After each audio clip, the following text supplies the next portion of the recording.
परंतु वैसा काम नहीं किया, प्रयास नहीं किया। सोच लिया भाई मन में इच्छा तो उत्पन्न हो रही है, पर ये काम करना मेरे लिए हितकर नहीं है, ये खाना मेरे लिए हितकर नहीं है। शुगर वाले ने मिठाइयाँ देखी, मन तो ललचा रहा है, जीभ ललचा रही है, परंतु रोक दिया, नहीं मुझे खाना नहीं है, डॉक्टर की मना है, मेरे स्वास्थ्य के लिए हितकर नहीं है। तो ये वृत्तियों की विफल अवस्था, विफल कर दिया। जो भाव उत्पन्न हुए, उत्तेजना के भाव उत्पन्न हुए, कामनाएं उत्पन्न हुई, उनको विफल कर दिया, रोक दिया।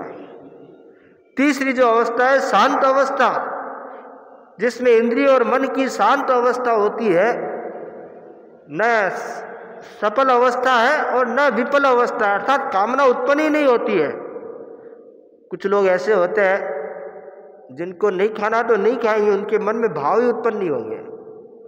कुछ लोग सवाल करते हैं कि महाराज कोई काम नहीं करता है फिर त्याग करने की क्या जरूरत है, हम करते ही नहीं है, और त्याग कर दिया और फिर तोड़ दिया तो फिर वही बात होगी। तो ये विफल, सफल, विफल और शांत अवस्था। शांत अवस्था का मतलब है कि मन में विकल्प ही नहीं उत्पन्न होना। त्याग करने का मतलब है कि उस विकल्प को समाप्त कर देना। आपने जमीकंद का त्याग कर दिया तो फिर आपके मन में जमीकंद खाने का संकल्प पैदा नहीं होगा, मन में भावना पैदा नहीं होगी, और कदाचित हो भी गई तो तत्काल पीछे समझ जाएंगे नहीं मुझे नहीं खाना, मेरे त्याग है। त्याग जो है वह ब्रेक की तरह है, कंट्रोलिंग पावर रखता है कि वह व्यक्ति को कंट्रोल कर लेता है कि नहीं तुझे ये काम नहीं करना है। भीतर की चेतना में जब त्याग की बात पहुंच जाती है तो वह उसके लिए एक तरह से सुरक्षा करने वाला बन जाता है, उसको उस कार्य से सजग करने वाला बन जाता है। इसलिए त्याग का बहुत बड़ा महत्व है। आज की जनरेशन सोचती त्याग में क्या पड़ा, पर त्याग में तो बहुत कुछ है। त्याग हमारे कॉन्फिडेंस को बढ़ाता है, आत्मविश्वास को बढ़ाता है, और त्याग से व्यक्ति जिस चीज का त्याग किया है, जिस वस्तु का या जिस प्रवृत्ति का त्याग किया है, उससे अपने आप ही दूर हट जाता है। तो शांत अवस्था वह है कि विकल्प ही नहीं उत्पन्न होना, कामना ही उत्पन्न नहीं होना, वह शांत अवस्था होती है। वह तो कोई विरला ही होता है जिसको ये शांत अवस्था प्राप्त होती है। सफल तो करे ही नहीं, सफल वृत्तियों को सफल करने से बचे, मौके पर विफल करना पड़े तो विफल कर दे। श्रेष्ठ अवस्था शांत अवस्था है, उस अवस्था को प्राप्त करने का प्रयास करना चाहिए। भर्तृहरि सन्यासी बन चुके थे। एक बार की बात है, वो बाजार में से गुजर रहे थे, हलवाई जलेबियां निकाल रहा था। उनके मन में भावना जगी मैं जलेबी खाऊं, मन है, जलेबी खाने की भावना हुई तो हलवाई के पास गए और हलवाई को कहा भाई हलवाई जलेबियां दे, मुझे खाना है। हलवाई बोला पैसे निकालो। तो भर्तृहरि बोले कि पैसे का, मैं तो सन्यासी हूं, मेरे पास पैसे कहाँ है, मैंने तो पैसे छोड़ दिए सब। तब हलवाई बोला भी बिना पैसे तो माल नहीं मिलेगा। हलवाई ने चलते हाथ सुझाव दे दिया, या राजा का खुदाई का काम चल रहा है, तालाब खुदाई का काम, वहां जाओ, दिन भर मिट्टी ढो, शाम को पैसे मिले, शाम को जलेबी ले जाना। जलेबी खाने की भावना इतनी तीव्र थी कि वो भर्तृहरि वहां चले गए, वहां पे दिन भर मिट्टी ढोई, शाम को पैसे मिले, लेकर आए और हलवाई को दिए, जलेबियां ली, कमंडलू में जलेबियां भर ली। अब आगे बढ़े, मन में विचार आया कि देख तू राजपाट छोड़ा, भर्तृहरि तो राजा थे, राजपाट छोड़ा, रनिवास छोड़ा, सेना छोड़ी, धनमाल छोड़ा, अपार संपत्ति छोड़ी, और ये मन जलेबियों में अटक गया। भावना बदली, रास्ते में गोबर पड़ा था, जलेबियां तो ली हाथ में और कमंडलू में गोबर भर लिया। लेकर के नदी किनारे आए। नदी किनारे बैठे, एक हाथ में जलेबी और एक हाथ में वो कमंडलू रख दिया। एक जलेबी को उठाते और मुंह के पास ले जाते कि तुझे जलेबी भाती है ना। जलेबी को तो नदी में गिरा दिया और दूसरे हाथ से गोबर मुंह में डाला कि ले खा जलेबी। एक एक कर सारी जलेबियां नदी में डाल दी और गोबर को मुंह में डालते गए। मुनिषी बता रहे हैं, बैठ गए और मन को कहते हैं तुझे जलेबी चाहिए। जलेबी एक हाथ में लेकर मुंह के पास ले जाते और इसे नदी में डाल देते हैं और दूसरे हाथ से गोबर लेकर मुंह में डालते, ले खा जलेबी। वापिस इच्छा हुई, जब इच्छा हुई वापिस जलेबी लिया हाथ में और मुंह में गोबर डाल दिया, जलेबी नदी में गिरा दी। ऐसे यो करते करते सारी जलेबियां नदी में गिरा दी और मुंह में गोबर डालते गए। अंत में मन भी थक गया कि जलेबी मिलने वाली नहीं है, उसने जलेबी की मांग करना बंद कर दिया। अर्थात जो चीज़ चाहिए अगर उसकी पूर्ति करते रहेंगे तो इच्छा बढ़ती चली जाएगी, इच्छाओं का विस्तार होता चला जाएगा।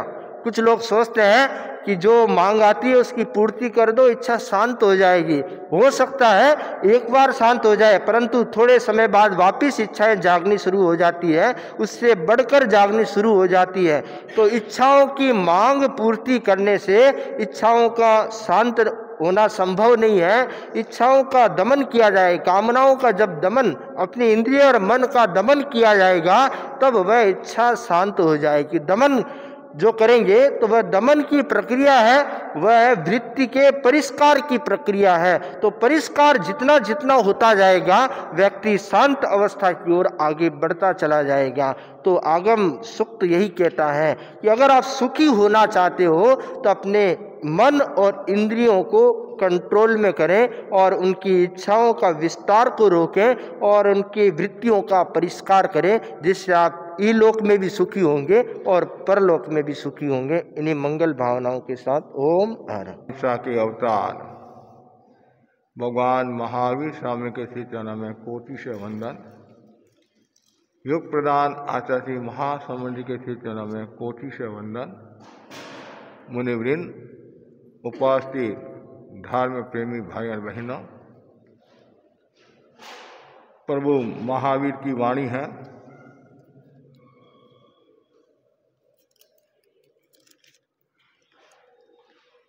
हौन संजले भिक्खु मणं पे न पौसये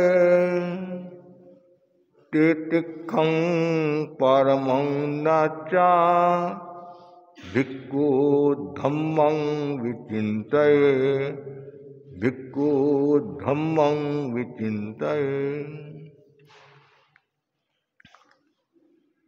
आगमवाणी में कहा गया है, पीटे जाने पर भी मुनि क्रोध न करे, मन को भी दूषित न करे, क्षमा को परम साधन जानकर मुनि धर्म का चिंतन करे। आत्मा को पढ़ने के लिए अनेक कक्षाओं को उत्तीर्ण करना आवश्यक है। आत्मा के अध्ययन की पहली कक्षा है क्षमा। क्षमा का एक अर्थ है अप्रमाद। सारी भूलें प्रमाद अवस्था में होती है। आत्मा को देखना है तो पहले प्रमाद को देखना होगा, अपनी भूलों को देखना होगा, अपनी वृत्तियों को देखना होगा। जो अपनी भूलों को वृत्तियों को देखता है वह अप्रमाद की साधना करता है। और क्षमा का जो एक अर्थ बताया गया है वह है अप्रमाद की साधना। क्षमा का दूसरा जो अर्थ है वह यह है मेरी भूलों को तुम क्षमा करो, मेरे से कोई गलती हो गई है, तुम मेरे को क्षमा करो। और जैन साधना पद्धति में क्षमा का सर्वोपरि स्थान है। बहुत सुंदर कहा गया है,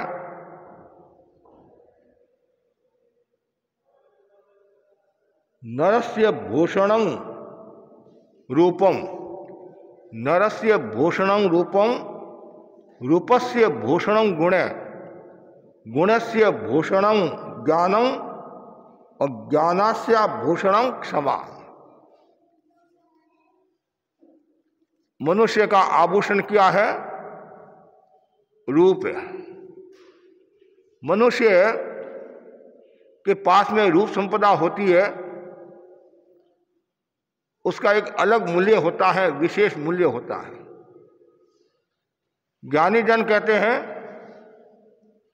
रूप का भूषण आभूषण है। रूप तो आका बहुत सुंदर है, यदि गुण नहीं है उस रूप का भी क्या मूल्य। 10वें कालिक सूत्र में बताया, गुणी साहु अगुणी असाहु। गुणों से साधु होता है, अगुणों से असाधु होता है। जिसके पास में रूप है, गुण नहीं है, उसका इतना मूल्य नहीं है। तो इसलिए कहा गया है रूप का आभूषण क्या है? गुण है। तीसरा बताया गया है गुण का आभूषण क्या है? ज्ञान है। आपके पास में गुण भी है, आप सद्गुणों के धनी है, यदि ज्ञान नहीं है तो भी इतना मूल्य नहीं है। और आगे बताया गया है ज्ञानास्य भूषणं क्षमा। ज्ञान का आभूषण क्या है? क्षमा है।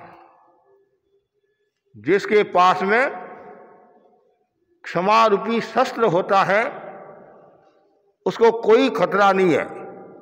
संस्कृत में भी कहा गया है क्षमा खड्ग करे यस्य दुर्जने किं करिष्यति। दुर्जन भी आपका कुछ बिगाड़ नहीं सकता। क्यों? आपके पास में क्षमा का धन है, क्षमा का शस्त्र है। अग्नि है और उसको कुछ नहीं मिलेगा तो अग्नि भी वह शांत हो जाएगी। और अग्नि में यदि आप घी डालेंगे तो अग्नि प्रज्वलित होती रहेगी और जैसे निमित्त मिलता है उसको और तेज हो जाती है। निमित्त नहीं मिलता है तो वह स्वतः ही बुझ जाती है। तो व्यक्ति में भी हम देख रहे हैं, किसी को यदि कोई निमित्त मिलता है तो वो गुस्सा करने लग जाता है, अहंकार करने लग जाता है, लोभ करने लग जाता है। और निमित्त नहीं मिलता है तो धीरे धीरे धीरे वह शांत भी हो जाता है। इसलिए हमारे जीवन में क्षमा का बहुत बड़ा मूल्य है। और जो जितना ज़्यादा क्षमा का भाव रखेगा, क्षमा की साधना करेगा, तो समझना चाहिए उसके भीतर में धर्म का अवतरण हो रहा है। 18 सूत्र में धर्म के 10 प्रकार बताए हैं। उसमें पहला कौन सा है? क्षमा है। यति धर्म कह दो, यति धर्म कह दो। तो सबसे पहला है क्षमा। धर्म में प्रवेश करना है। धर्म में क्या? गृहस्थी में भी यदि प्रवेश करना है, व्यापार में भी यदि प्रवेश करना है, साधना में भी यदि प्रवेश करना है, तो सबसे पहले क्षमा चाहिए। और क्षमा के द्वारा जीव कर्मों का अक्षय करता है। क्षमा के द्वारा जीव वीतराग अवस्था को प्राप्त होता है। और क्षमा के द्वारा जीव परिचय पर विजय की साधना करता, परिचय को जीतता है। सर्दी गर्मी, सर्दी है और यदि वो गुस्सा करता है, कर्मों का बंधन हो जाता है। वो यदि सहन करता है, उसका मूल्य बढ़ जाता है। गर्मी है, यदि गर्मी को सहन करता है, उसका मूल्य बढ़ जाता है। चाहे मच्छर है, कुछ भी है, किसी ने डांटा, उपालन दिया, हर परिस्थिति में अपने आप को संतुलित रखता है, क्षमा रखता है, उसका मूल्य बढ़ जाता है। इसलिए भगवान ने साधुओं को कहा, यदि कोई साधु को पीट भी दे तो मन में दुर्भावना नहीं लाए, मन को दूषित नहीं करे और उसमें धर्म की आराधना करे। जब भगवान महावीर छद्मस्त अवस्था में थे, साधना करे थे और संगम ने एक रात में 20 मारणांतिक कष्ट दिए, उसमें संगम क्या कहता है भगवान से? संगम देवता ने भीषण उपसर्ग दिए और बीच में एक दिन पूछता है संगम भगवान से, भगवान कैसा समझते हैं मुझे? तो भगवान ने क्या कहा? अच्छे मुनाफे से माल बिकने वाला, अच्छे मुनाफे से माल बिकवाने वाले दलाल के समान परम उपकारी हो। कितनी गहरी बात बता दी। इतना कष्ट दिया फिर भी क्या कहा? जैसे कोई माल बिकाता है अच्छे भाव में, उस दलाल की प्रशंसा होती है, वैसे तू मेरे कर्म निद्रा में इतना बड़ा सहयोगी बना है तो महान उपकारी है। ये भावना कब आती है? जब भीतर में क्षमा का भाव होता है। और क्षमा का विकास भी कब होता है? जब पॉजिटिव भाव होता है तब क्षमा का विकास होता है। पॉजिटिव भाव नहीं है तो क्षमा का विकास नहीं होगा। जैसे ही नेगेटिव भाव आता है तो क्रोध उभरता है, तो जहाँ क्रोध है वहाँ वैर बढ़ता है, नफरत बढ़ती है, घृणा बढ़ती है, प्रतिशोध ईर्ष्या का भाव बढ़ता है। और जैसी पॉजिटिव भाव होता है वहाँ क्षमा, मृदुता, सरलता, निर्लोभता आदि का विकास होता है। इसलिए हमारे भीतर में हर पल हर क्षण ये भावना भाव कि मैं क्षमा की साधना करूं, ये आत्मा को पढ़ने की पहली कक्षा है। एमए की परीक्षा की बात करता है, यदि नर्सरी का ज्ञान नहीं है, एबीसीडी का ज्ञान नहीं है, वह हंसी का पात्र हो जाता है। उसी प्रकार बड़ी बड़ी बातें करता है कि मुझे ये करना है, साधना में ऐसा करना है। तुम्हारे भीतर में क्षमा है कि नहीं है? कि क्षमा तो नहीं है, तो पहले तुम क्षमा की साधना कर, फिर साधना की बात कर। तो इसलिए हर प्राणी है उनको क्षमा की साधना करनी चाहिए। 10 संज्ञा बताई गई है, उनमें एक संज्ञा कौन सी है? क्रोध संज्ञा। संसारी जितने भी जीव हैं, पृथ्वी का है, अप का है, तेजस का है, वायु का है, वनस्पति का है, तस का है, 2 इंद्रिय वाले, 3 इंद्रिय वाले, 4 इंद्रिय वाले, 5 इंद्रिय में असन्नी पंचेंद्री, सन्नी पंचेंद्री, नारकी, देवता, मनुष्य, तिर्यंश। जब तक केवल ज्ञान प्राप्त नहीं होता है, मोह कर्म क्षीण नहीं होता है, तब तक प्राय सबके पास में क्रोध संज्ञा है। 90 गुणस्थान तक क्रोध संज्ञा रहती है, क्रोध रहता है। तो क्रोध अनास्वाभाविक है। कोई आत्म प्रदेश में रहता है, कोई विपाक में भी आ जाता है, लेकिन मुनि ये हर पल हर क्षण चिंतन करे, गुरु के डांटने पर भी क्रोध नहीं करे। अनुशासन कुप्पे जा, अनुशासन करने पर शिष्य गुस्सा नहीं करे। उसमें यह सोचना गुरु मेरे हित के लिए करे हैं, मेरे आत्मा के कल्याण के लिए करे हैं।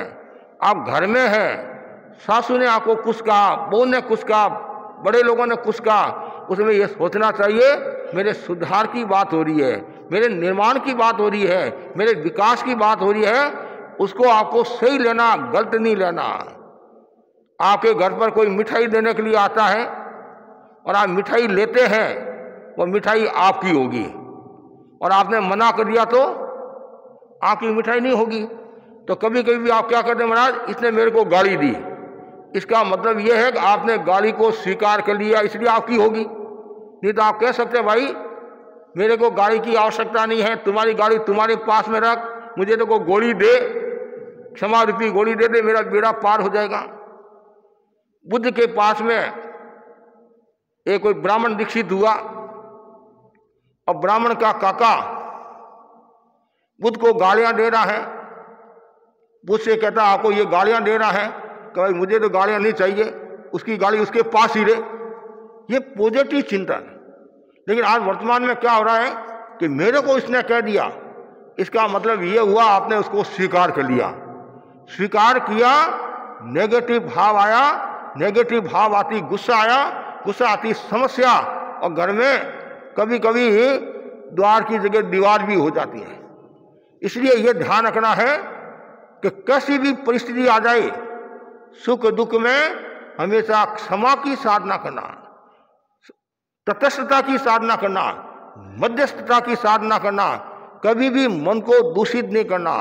जो व्यक्ति यदि मन को दूषित करता है, ये भाव को भी बिगाड़ता है, पर भाव को भी बिगाड़ता है। और जो वर्तमान में जीना सीख लेता है, तो समझना चाहिए उसके भीतर में क्षमा का बीज शुरू हो गया। बीज का मतलब वपन शुरू हो गया है। और जैसे ही आपने क्षमा के बीज को रोपा, तो धीरे धीरे जागरूकता बढ़ेगी, और जो जागरूक होता है वो वर्तमान में जीता है। भाव क्रिया का मतलब क्या? हमारे जो 5 संपदा आती है, उस संपदा उसमें एक है भावक क्रिया, अवेयरनेस, जागरूकता के साथ जीना। तो मैंने प्रारंभ में आपको कहा, जो भी गलतियां होती है वो प्रमाद में होती है। हम बोलते हैं जान में अनजान में कोई गलती हुई हो तो तस्मिच्छाम लिखो, जो भी गलतियां होती है वो प्रमाद में होती है। और क्षमा का अर्थ क्या है? अप्रमाद, जागरूकता की साधना। तो जितनी ज्यादा जागरूकता होगी उतना ही क्षमा का विकास होगा, और जिसके जिनमें क्षमा का भाव आ गया उसका जीवन निहाल हो जाएगा, नहीं तो बेहाल हो जाएगा। उदाहरण भी आता है, ईसा मसीह का उदाहरण आता है। महात्मा ईसा को सूली पर चढ़ाया जाता है, तब उन्होंने प्रभु से प्रार्थना की, अर्थात हे प्रभु उन्हें क्षमा करो, क्योंकि वे नहीं जानते हैं कि स्वयं क्या करे हैं। कितनी गहरी बात बता दी। सूली पर खुद चढ़ रहे हैं, चढ़ाने वालों के प्रति कितनी प्रमोद भावना। वो हे प्रभु वो जानते नहीं हम क्या करे हैं। ये भाव सब में आ जाए तो घर परिवार का वातावरण चेंज हो जाएगा, वातावरण शुद्ध हो जाएगा। आचार्य बार बार साधु संतों को प्रेरणा देते हैं, तुम देश प्रदेश में विचरण करते हो, गांव नगरों में जाते हो, कभी ठंडी रोटी मिलती है, कभी गर्म रोटी मिलती है, कभी आहार मिलता है, कभी नहीं मिलता है, कभी वस्त्र मिलते हैं, कभी नहीं मिलते हैं, कभी स्थान मिलता है, कभी कम मिलता है, अनुकूल नहीं मिलता है। सब परिस्थिति में अपने आप को संतुलित रखना और क्षमा का भाव रखना। यदि कोई गाली भी दे दे तो भी क्षमा का भाव रखना और हमेशा अच्छा सोचना। भगवान महावीर के पास एक भाई दीक्षित हुआ जिसका नाम था दमसार। दमसार नाम था, खूब तपस्या करता, मांस खमन की तपस्या करता। भगवान के पास आया, भगवान से निवेदन किया, बनते मुझे केवल ज्ञान कब होगा। आपके मन में भी भावना आती होगी कि मुझे केवल ज्ञान कब हो। तो उन्होंने भी भगवान से निवेदन किया। भगवान ने कहा एक प्रहर में केवल ज्ञान हो सकता है, लेकिन नहीं होगा। क्यों बनती? तुम्हारे को गुस्सा आ जाएगा, गुस्सा आया ज्ञान रुक जाएगा। बनते मैं बहुत ध्यान रखूंगा, मैं गुस्सा नहीं करूंगा, खूब ध्यान रखूंगा। मांस खमन की तपस्या का पाड़ना था। गोचरी के लिए गए, गर्मी का संभवतः समय था। पुराने समय में रेत के टिब्बे खूब होते थे, और जैसे ही रेत के टिब्बे आए पैर और जलने लगे, रास्ता भटक गए। इतने में एक कोई आदमी आया। दमसार मुनि ने सोचा ये रास्ता मेरे को बता देगा। जो आदमी था वो मिथ्यादृष्टि था, संतों का देशी था। जैसे ही संत को देखा और संत ने मार्ग पूछा, उसके मन में देश की भावना आई। ये मौका है। कुछ लोग होते कुष्मादि भी होते हैं, कुछ न कुछ छेड़छाड़ी करते रहते हैं। तो संतों को भी नहीं छोड़ा, महाराज आप किधर आ गए, ये रास्ता तो इधर जाता है, आप किधर आ गए। जैसे कहा तो मुनि ने विश्वास किया। जैसे ही रेत के टिब्बे पर चढ़े, आगे बढ़े, अरे ये रास्ता तो दूसरा है। उसने मेरे साथ में धोखा किया है, मेरे साथ छलावा किया है, और आया गुस्सा, देवता आ गया, यमराज आ गए, और ऐसे मन में भाव आएगा अभी यदि वो मिले उसका सिर काट दूं, खत्म कर दूं। मेरे साथ में दुर्व्यवहार किया, इधर तो पैर जल रहे, इधर ये जल रहा, और सब जल्दी जल रहे, और पास में वृक्ष था, जैसे वृक्ष के नीचे आकर खड़े हुए, अरे गजब हो गया, समझो हम, मैं साधु हूं, मुझे गुस्सा नहीं करना। भगवान ने कहा था वो बात सही निकलेगी। उस समय यदि वो क्षमा कर लेता तो हो सकता है उसको केवल ज्ञान हो जाता, लेकिन कुछ दिन के बाद में फिर उनको केवल ज्ञान हुआ। तो कहने का मतलब यह है कि जो व्यक्ति क्षमा की साधना करता है, बहुत बड़ी तपस्या। आपने मांस खमन किया, वर्षी तप किया, पुनर्जी तप किया, खूब बड़ी बड़ी तपस्या की, और यदि क्षमा का भाव नहीं है तो जितना आपको लाभ मिलना चाहिए उतना लाभ नहीं मिलता है। जैन आगमों में कहा जाता है, क्रोधवश की साधना करने वाला साधक और तीव्र क्रोध कर लेता है, कभी कभी वो साधना धूमिल हो जाती है। आपने विश्वभूति का उदाहरण सुना, भगवान महावीर के पूर्व भाव की जो चर्चा आती है, जो साधना सुमेरु होने वाली थी वो साधना गुब्बारा बनकर रहेगी, कारण उन्होंने गुस्सा कर दिया। ऐसे तो गुस्सा होता आता है, लेकिन कभी कभी ऐसे क्षण आते हैं तीव्र क्रोध, वो तीव्र क्रोध में है यदि आयुष्य का बंधन हो जाता है तो गति सुगति की जगह दुर्गति हो जाती है। इसलिए बार बार भगवान ने कहा है क्षमा, यदि तुम क्रोध की अवस्था में रहेगा और उस समय यदि आयुष्य का बंधन हो गया तो तुम्हारे को नरक और तिरस में जाना पड़ सकता है।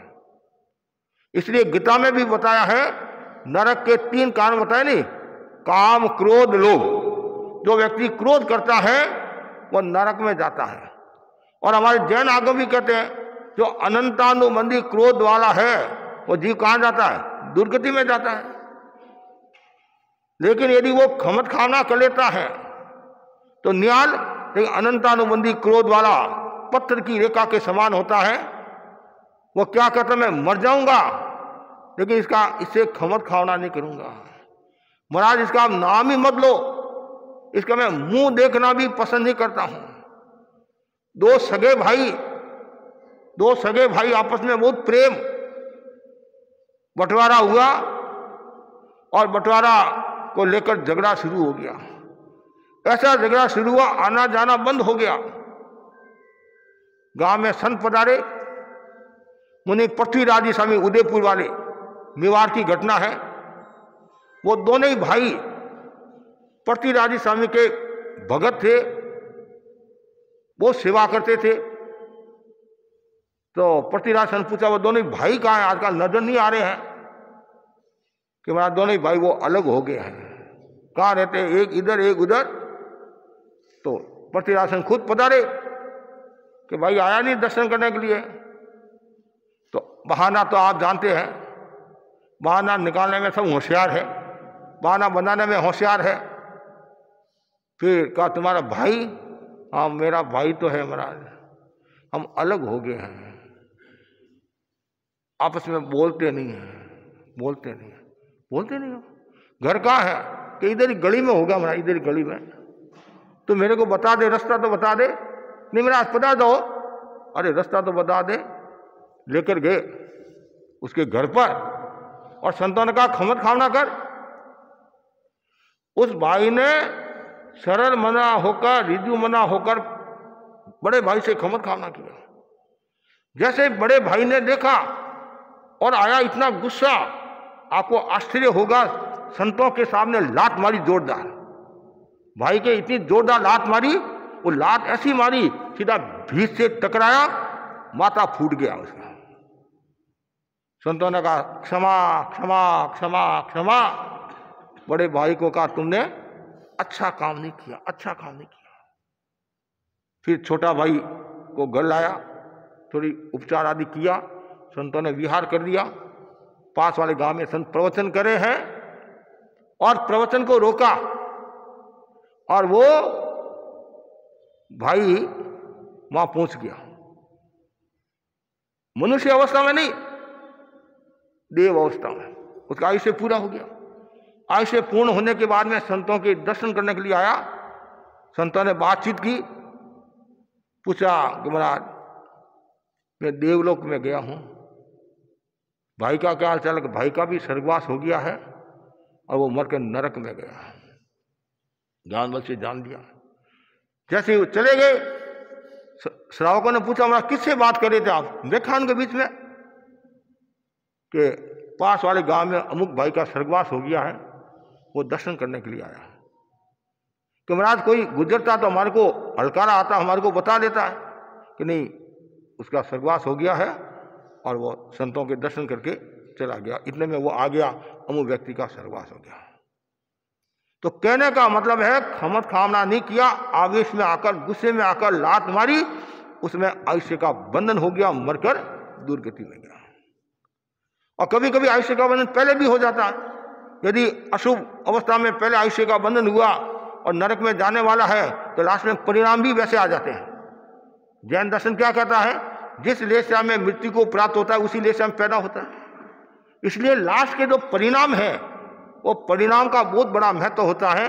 हम लोगों को पूछते हैं कि जब आयुष्य पूरा हुआ, प्राण निकले, उस समय अवस्था कैसी थी?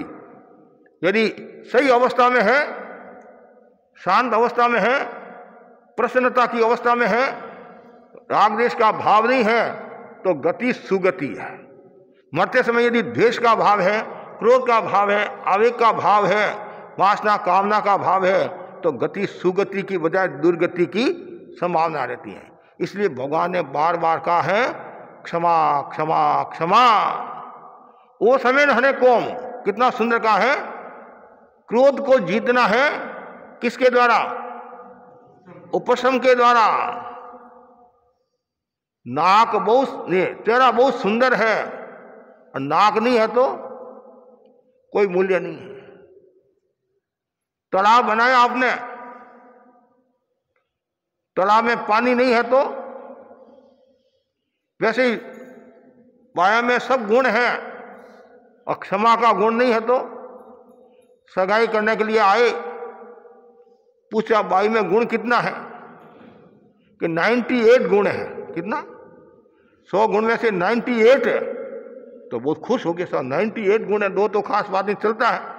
लेकिन कोई आदमी जोरदार था, वो पूछा, उसने पूछा भाई 2 गुण कौन से नहीं है वो तो बता दो। 2 गुण कौन से नहीं है? कि 2 गुण ये नहीं है, खुद की उपस्थिति नहीं है और दूसरा का कहना मानती नहीं है। तो फिर पीछे क्या रहा? खुद की उपजे नहीं, दूसरा का कहना मान रही थी तो घर को बर्बाद कर लेगी आवाज की जगह।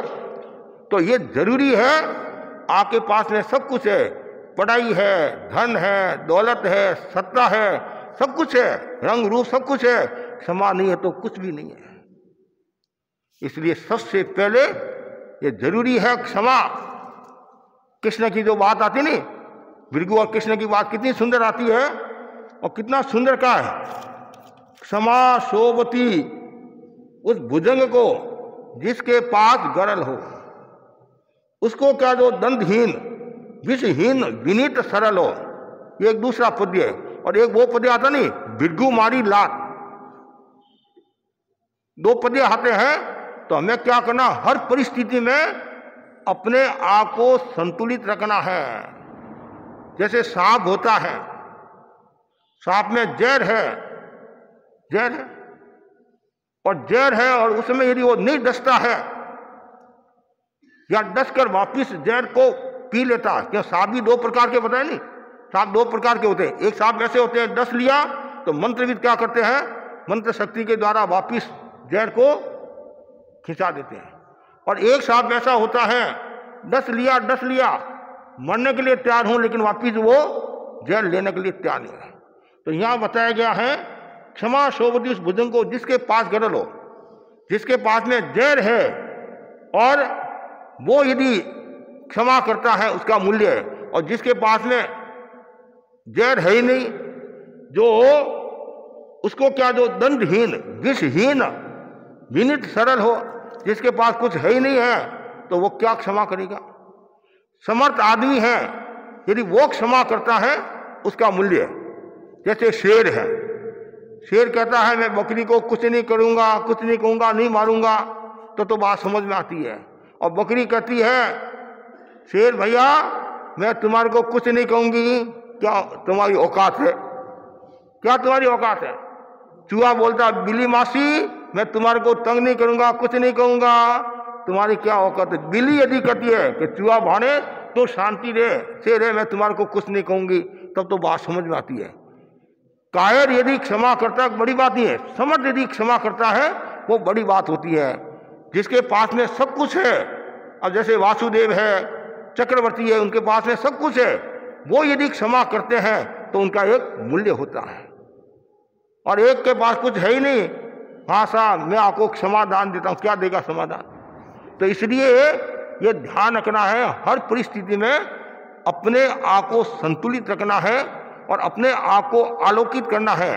और संतुलित आलोकित करने के लिए हमें क्षमा की साधना जरूरी है।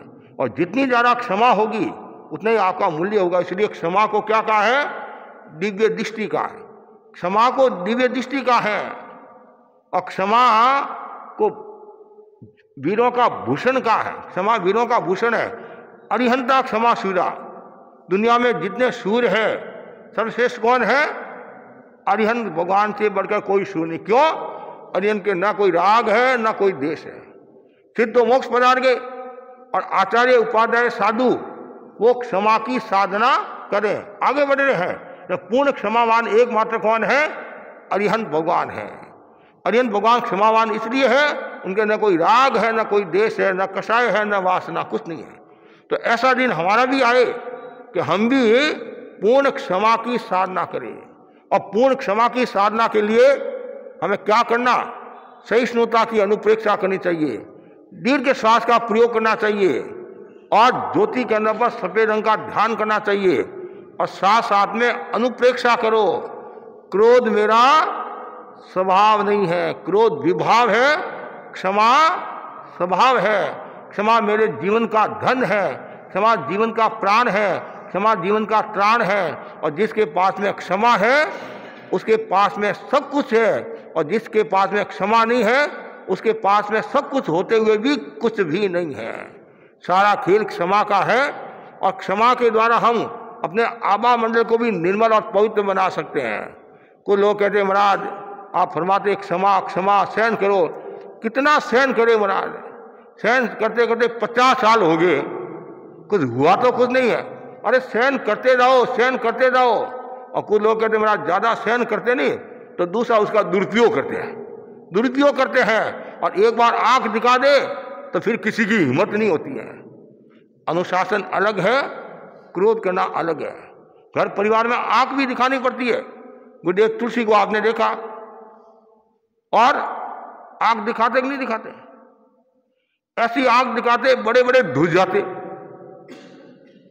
और कभी कभी तो ऐसा सुनने में आता है, लोग कहते हम गुरुदेव के पास जाएंगे, गुरुदेव को ऐसा सुनाएंगे, ये कहेंगे वो कहेंगे, और जैसे गुरुदेव को देखते चुपचाप मिनी का बाप पहले बोले उसको पाओ, एकदम चुप हो जाते हैं। उनका आवामन था, उनका व्यक्तित्व था। और ऐसा कहा जाता आंख में शनि, मतलब कन्यालाल जी फूल फगर थे नहीं, कन्यालाल जी फूल फगर, उन्होंने गुरुदेव तुलसी को कहा कि महाप्रज्ञ जी को आपने सब कुछ दे दिया, आंख नहीं दी। क्या कहा, आंख नहीं दी। तो गुरुदेव ने फरमाया सब कुछ दे दूंगा तो मेरे पास क्या रखूंगा, मेरे पास क्या रखूंगा, मेरे पास इनको रखना पड़ता है। एक सापेक्ष बात है, मतलब कहने का मतलब यह है गुरुदेव के पास में अनुशासन था, उनमें वो ताकत थी। ताकत थी किसको किस रूप में कैसे संयोजित करना, कैसे योजित करना। गुरुदेव जानते थे इसमें ये कला है, तत्काल उसको लगा देते हैं। और गुरुदेव जानते इसके सींग बढ़ गए हैं, सींग बढ़ गए हैं तो थोड़ी शिक्षा देनी जरूरी है। हम जब विद्यासन में गुरुदेव के साथ में थे, गुरुदेव ने फरमाया अपने विनोद, उसमें विनोद की अवस्था में थे गुरुदेव ने फरमाया 1 मिनट का काम है, काजी का पाजी बनाना, पाजी का काजी बनाना। 58 वर्ष हो गए पापड़ बेलते बेलते। क्या कहा, 58 वर्ष हो गए पापड़ बेलते बेलते, मतलब आचार्य को 58 साल हो गए थे। तो कहने का मतलब ये 1 मिनट का काम है। कभी कभी ज्यादा सिंगड़ा बढ़ जाता है, उसको कैसे डाउन करना। तो ये आचार्य को सब रखना पड़े। साम दाम दंड भेद की जो हम बात करते हैं, साधु की मर्यादा के अनुसार, साधु की मर्यादा में रहते हुए आचार्य को सब कुछ करना पड़ता है, नहीं तो संग नहीं चलता है। समय पर अनुशासन भी करना पड़ता है, प्रेम भी देना पड़ता है। और आचार्य महापरिग्रही के शब्दों में उनका रूप अलग था। आचार्य महापरिग्रही फरमाते थे वत्सलता शाश्वत और अनुशासन सामयिक। अनुशासन कभी कभी करो, उनकी ये अवधारणा थी। हमारा काम हो रहा, फिर अनुशासन की क्या आवश्यकता। गुरुदेव तुलसी का रूप अलग था, उस समय का माहौल ही वैसा था। आज का माहौल दूसरा है। पहले दादा पोते को 2 गाड़ी भी दे देते तो भी पोता कुछ नहीं बोलता, और आज दादा को सोचना पड़ता है कि मेरे को गाड़ी नहीं दे दे। पहले हम भी यदि कह देते लड़का तुम दर्शन करने के लिए नहीं आता है, तुम्हारे पापा को कहते अरे महाराज पापा को मत कहना, मैं अभी आ रहा हूँ। और आज यदि कहे पापा को क्या दादा को भी कह दो, नहीं मेरी इच्छा होगी तो आऊँगा मैं, मेरे को कौन रोकने वाला है, कौन कहने वाला मेरे को। मतलब समय समय की बात है। तो संघ को चलाने के लिए अनुशासन की आवश्यकता रहती है। वज्र से कठोर फूल से कोमल कहते नहीं, लेकिन साथ में नम्रता भी जरूरी है, क्षमा का भाव भी जरूरी है। अनुशासन और गुस्सा में अंतर है। गुस्सा किसको कहा गया, जो आपा से बाहर आ जाता है। समुद्रघात बोलते हैं, समुद्रघात। समुद्रघात का मतलब विस्फोट। विस्फोट जो आपा से बाहर आ जाता है वह क्रोध है। और अनुशासन में आपा से बाहर नहीं होता है। तो वो तो संघ को चलाने के लिए करना पड़ता है। और अनुशासन के बिना संघ तेजस्वी हो नहीं सकता, यशस्वी हो नहीं सकता है। आचार्य भिक्षु ने भी कितना अनुशासन किया, लेकिन उनके मन में वो द्वेष भावना नहीं थी। जहाँ द्वेष भावना होती है वहाँ फिर क्रोध का रूप, क्यों क्रोध और मान ये द्वेष में आते हैं, माया और लोभ राग में आते हैं। इसलिए मुनि के लिए कहा गया है बहुत सुंदर, पीटे जाने पर भी मुनि क्रोध न करे। रास्ते में कई बार ऐसी दुर्व्यवहार भी होता है हमारे साथ, साधु संतों के साथ में। कोई आवेश में आकर कोई मार भी देता है, कोई ये नॉनवेज के टुकड़े भी डाल देता है, ऐसे भी घटना सुनने में आती है। उस समय हर समय मुनि शांत शांत शांत शांत उशान की चेतना का विकास करे। और जो उशान की चेतना का विकास करता है उनका मूल्य बढ़ जाता है। तो मैं भी आपको यही कहना चाहता हूँ, ये हमें मनुष्य का जीवन मिला है और तो क्षमा की साधना करनी चाहिए। और आत्मा को पढ़ना है तो पहली जो कक्षा है वह क्षमा की है, फिर आगे कक्षाएं शुरू होती हैं, आगे बढ़ना है तो। लेकिन पहले क्षमा की साधना यदि आ जाती है तो समझना चाहिए आपका जीवन अच्छा सुंदर हो जाता है।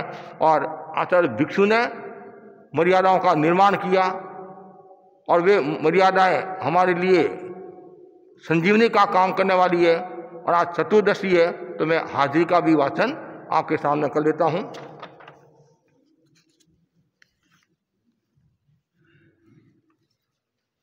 हाजिरी का क्या अर्थ है, हाजिर होना।